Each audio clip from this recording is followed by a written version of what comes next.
used to look to us for the ideals of freedom. Immigrants all over the world have come to America. My grandparents were immigrants to this country because they believed in individual liberties. They believed in freedom. They believed in the principles that were in the Constitution, the Declaration of Independence, and the Bill of Rights. And ladies and gentlemen, that is who we are. We are not the crap that they show you on television. Gentlemen, you are not.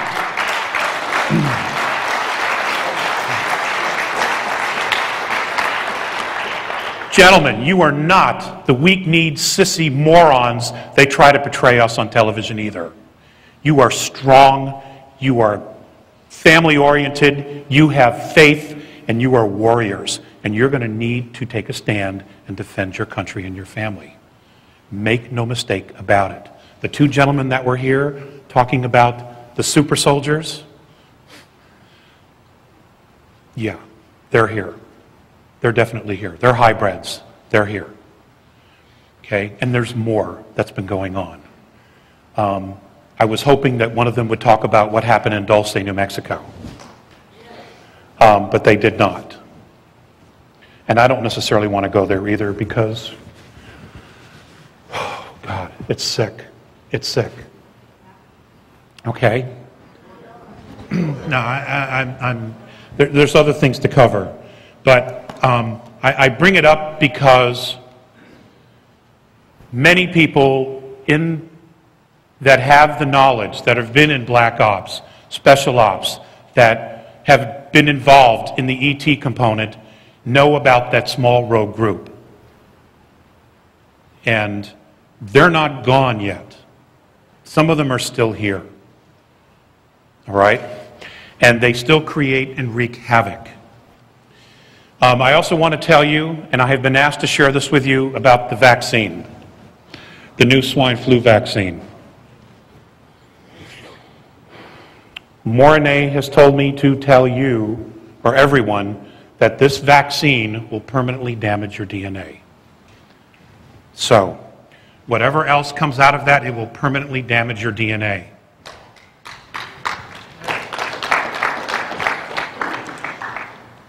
Now, many of us in the community and in the world as a whole, we can't even agree on what the problem is. And because of that, we will never even agree on a solution. So it's imperative that open dialogue continue to occur. And I know that for those who have been in the exopolitics, that's what I'm basically calling the UFO community, exopolitics now, you've had a remarkable amount of patience.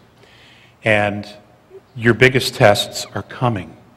Because as more and more of this information comes out, more and more people are going to want to ask you, who they thought were crazy, what the hell's going on? They're going to want to know. And you're going to have to try, in a very calm manner, explain it to them. Even though you yourselves are going to have all the butterflies, you're going to be wondering, how the hell am I going to even deal with this? Because you have some background information. Now, this ET component is really about us. It is our destiny to travel the stars. It is our destiny to continue to move out and colonize space, especially our own solar system. It is not our destiny to be killed by vaccines and war. You will have to make those choices. My choices are already made. Okay, my decisions are clear. I am the father of 5 children. There is no way I'm going to back down and I'm going to sell them into slavery. Never going to happen. Okay? You need to make your own choices. Okay.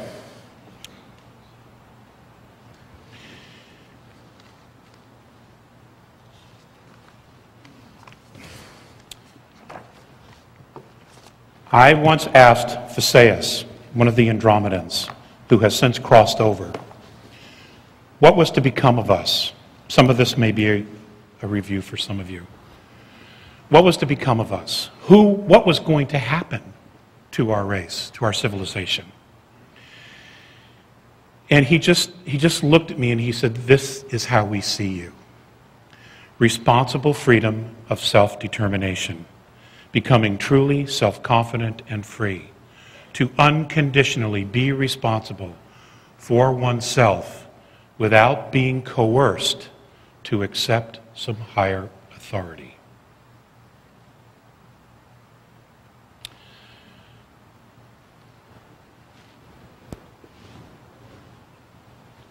In our galaxy, the more advanced the civilizations have become in the center of the galaxy, the riffraff had to start moving out to the outskirts of the galaxy. The riffraff. It's just like Star Wars. Okay? We are in the boonies, and that's why we have some riffraff here. We're not the only planetary race that is having problems with the riffraff. Okay? But what's unique about us is that genetically we are considered, to the Andromedan race, genetic royalty. And I have been saying this since day one. We are extremely unique. And it's because of that uniqueness we have enormous strength. We have enormous capacity for emotions. We have enormous intent and drive to not only to survive, but to create. What we lack is faith in ourselves. At the end of World War II, let me put it another way. The Nazis didn't lose the war. Okay? Germany lost the war, but the Nazis were brought here and to Russia. Okay? Now, the mind technology, the mind control, the space technology, the reverse engineering, the technology that they had been given prior to the war by a small group of extraterrestrials from the star system of Aldebaran was brought here and honed and polished and combined with other technology that the Zeta 2s, the Dows, what many folks know as the Greys, all those began to complement each other. Remarkable technology. Technology we absolutely need here. The combustion engine has been obsolete for 70 years. I understand that India also is now going to experiment on wireless electricity. Hell, Tesla did that in 1902 in Colorado Springs. We know it works. Okay, but those that were funding his experiment asked him, where's the meter? And he said, well, there is none, it's free. They shut it down. Okay? The question is, we'll get to that. I'm sorry, I'm jumping around here.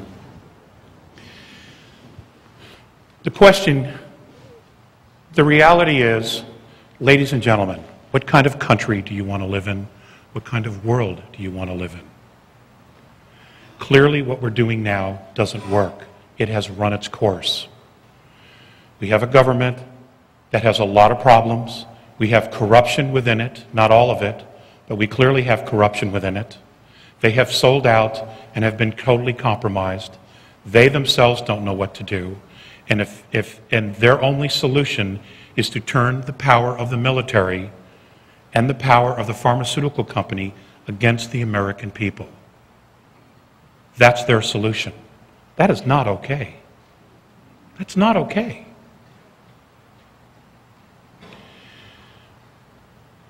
It's time for the UFO, the Exopolitics Committee, to start creating another domain of knowing. And that domain of knowing is two things. What does a holographic social structure look like? How can we live with a holographic social structure mirrored after some of the principles that our founding fathers laid, but it wasn't perfect? What could we do now? And we're not just talking about the United States. This has to be a global thing. This has to be a global movement. What does that look like?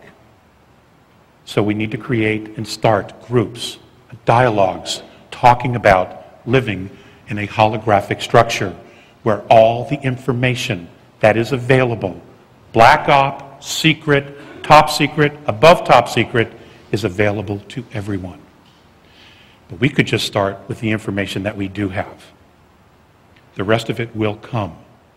It's going to collapse on itself because it's no good. It cannot stand on its own. And the minute we turn our focus away from them and they can't feed off our fear, it will collapse in a heartbeat. Because where focus goes, energy flows. Okay? As long as they keep you looking at it, they are using the energy of your soul, of your spirit, to feed this monstrosity. It's time to just ignore them. Turn your focus away and let's create what we really, really want. But we have to decide what that is. Along with that, I have been asked to start asking people to talk to people, you're the first to hear this, about what would it look like for you, for Earth, and we'll start with the exopolitics community. What would it look like for you to be mentored by several benevolent extraterrestrial races? What would that look like? How can what would we need to do to establish not only that communication, but at the same time have us feel safe with checks and balances so that they can walk their talk and we have to walk our talk. Open mentorship is our destiny. It's going to happen anyway, but we cannot wait for the government to turn itself around. It can't because it's not in control. All right? It is not in control. So, we have to turn our focus away from all that drama and figure out another way. What I want to do now is read to you what I was given way back when regarding creating a domain of knowing. This also came from Versailles. Create another domain of knowing, communicating and being. In other words, the domain of calling forth or generating your intent needs to be more distinct. Your physics, as you call it, is a good example of this calling forth. There have been men on your planet who have called forth new domains of thinking that never existed before here. They invented it. They didn't fantasize it. They didn't pretend. They literally created this new context from what you now call physics. Your humanity is strong with this kind of example. No being, however, makes the distinction that this is what they are. I would like to give you an example. Your concept of human rights wasn't so long ago that no such thing existed on your planet. It just simply didn't exist. You Terrans did not have any rights. Only the kings and the priests had their rights. But most of you Terrans do not have any rights. So you and other Terrans created human rights from nothing. You created the domain that created not only the rights to come forth, you created the language, and then you communicated it. And this communication that you gave had power because it was full of intent. It has the power not only to represent and to invoke, but it also to literally bring it into being. This is what your races need to do in order to clearly know yourselves. Now, in talking about that, let's talk about religions for a moment.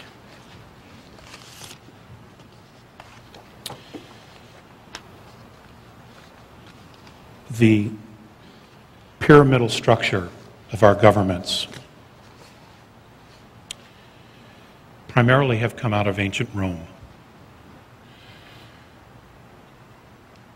And Rome was essentially controlled by 13 families. Okay?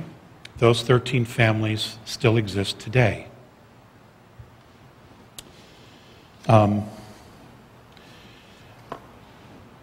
Many of the world's religions, though they've had a tremendous amount of value and have brought an enormous amount of comfort to many people in our history and in our present day,